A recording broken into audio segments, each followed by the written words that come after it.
पहले तो बता दें जमात की तरह भी। जी जमात पे काम कर रहे हैं इंशाल्लाह। कब तक काम कंप्लीट हो रहा है बस? अब मेरा जून में हो जाएगा। जून में हो जाएगा, तो जून में लॉन्चिंग है आपकी जमात की? जी जून में इंशाल्लाह कोशिश है। मिफ्ता इस्माइल साहब आपके साथ 2-4 दिन आगे पीछे हो गए तो हमें मत उसमें करें, टाइम लगता है इन चीजों में, कुछ आपने बहुत सी चीजें तय करनी होती हैं। लेकिन you've come up to be a personality जो कि शायद इस सारे इशू के अंदर भी कुछ किरदार अच्छा अदा कर सके अब्बास साहब, क्योंकि पीटीआई में भी आपकी एक सर्टन मकबूलियत है, पीएमएलएन भी आपको बड़ा सराहती है। बल्कि मैं नवाज शरीफ साहब ने आपके बारे में क्या कहा है वो मैं जरा सुना दूं पहले, उसके बाद फिर आपसे पूछते हैं क्या किरदार अदा कर सकते हैं। सुना जी। हमारे एक दोस्त शाहिद खाकान आबासी भी हैं जिन्होंने बड़ी मुसीबतें झेली हैं। 1999 में मेरे साथ जेलें काटी हैं, कभी उन्होंने उफ तक नहीं की, बड़ी बहादुरी के साथ काटी हैं।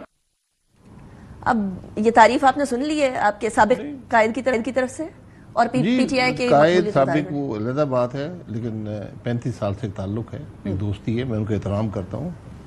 मेरे दोस्त भी हैं, भाई भी हैं, बुजुर्ग भी हैं। उनकी मेहरबानी है उन्होंने याद रखा, वरना मैं मुश्किल बात का साथी हूँ उनके। अल्लाह का करम है, बहुत अरसे का ताल्लुक है और मुझे उम्मीद है कि मैंने कभी उनको किसी गिले शिकवे का मौका नहीं दिया। और 13 अक्टूबर 99 को जो लोग रह गए थे मियां नवाज शरीफ के साथ, वो आप एक हाथ की उंगलियों पर गिन सकते थे। तो उस वक्त बड़े मुश्किल हालात थे, फिर भी अल्लाह ने करम किया, हम साबित कदम रहे। तो उनकी बहुत मेहरबानी है, उन्होंने जब सदर बने उन्होंने अपनी तकरीर में याद किया। उनका ये खासा है, उनकी एक शख्सियत है जो दोस्तों को याद रखती है, बड़ाई भी है उनकी। वैसे बहुत मशकूर। I am sorry, I am cutting you short, but अभी आपकी जमात बनी नहीं है, अभी बन रही है और उस प्रोसेस में है। वो प्रोसेस बड़ा लंबा प्रोसेस है, it's a tedious process obviously as well. अगर इस दौरान ही मियां नवाज शरीफ साहब कहते हैं मैं अब सदर बन गया हूँ, पीएमएलएन को मैं वैसे ही चलाऊंगा जैसे पहले चलाया करते थे, वापस आ जाए, फिर?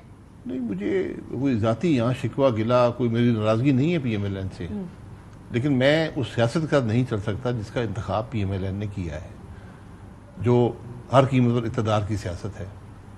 हमारी सियासत थी वोट को इज्जत दो की, तो मैं उस सियासत का कायल था, इस सियासत का मैं कायल नहीं। इक़्तिदार की सियासत से कोई यू टर्न हो सकता है पीएमएलएन की तरफ से भी कि छोड़े हम ये उनकी मर्जी है, ये पीएमएलएन का फैसला था, ये मियां साहब का फैसला था। मैंने 1 साल पहले, मैं कोई इलेक्शन के दौरान ही 1 साल पहले ही कह दिया था कि मैं इलेक्शन नहीं लड़ सकूंगा जमात की तरफ से। नहीं, वो बात तो आपने कह दी थी, लेकिन मैं कह रही हूँ कि अगर इन केस पीएमएलएन कहती है कि दोबारा वोट को इज्जत दो की तरफ आ जाते हैं, हम नहीं इक़्तिदार की सियासत की तरफ नहीं जाते, लेट्स रिवाइंड, तो फिर? नहीं, देखिए मेरा तो फैसला अब एक है, हम ये समझते हैं कि आज मुल्क को एक नए पॉलिटिकल इनिशिएटिव की ज़रूरत है। पीएमएलएन के अंदर मुझे आज उस सोच की कमी नज़र आती है जो हुआ करती थी, और वो परफॉर्मेंस की कमी भी है जो पीएमएलएन जिसकी सलाहियत रखती थी।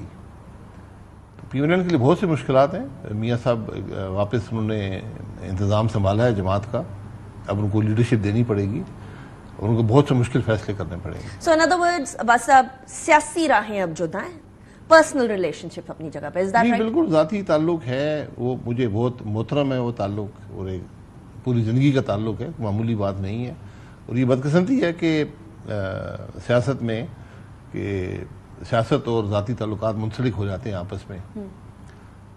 बहरहाल सियासत भी शराफत से करनी चाहिए। जो आज गाली गलौज की सियासत है, हम इसका हिस्सा नहीं बनना चाहते। तो इस सियासत में सबसे ज्यादा गाली गलौज की सियासत में आपकी नज़र में पेश कौन है, सबसे बड़ा कसूरवार कौन है इसका?